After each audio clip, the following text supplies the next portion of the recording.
The Frightened Lion.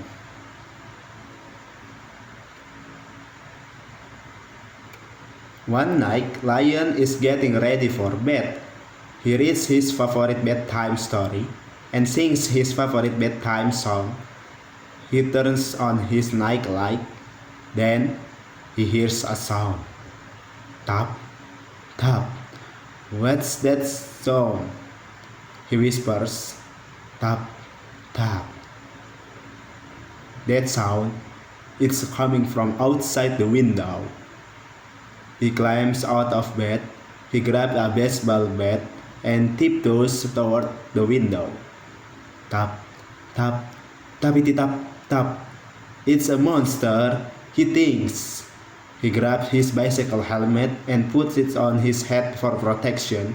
He hears the sound again. Tap, tap, tappity tap. Lion panics. The monster is getting closer. It sounds like the biggest, scariest monster ever. Tap, tap, tappity tap, tappity tap, tappity tappity tappity tappity tap. Lion squeals. He runs away from the window and hides under the bed. He pulls a blanket over his head. He holds his baseball bat tightly in his hands and tappity tap. A little frog jumps on the windowsill.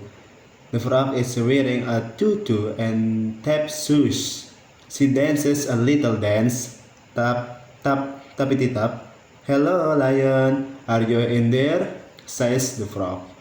She looks through the window and sees Lion hiding under the bed.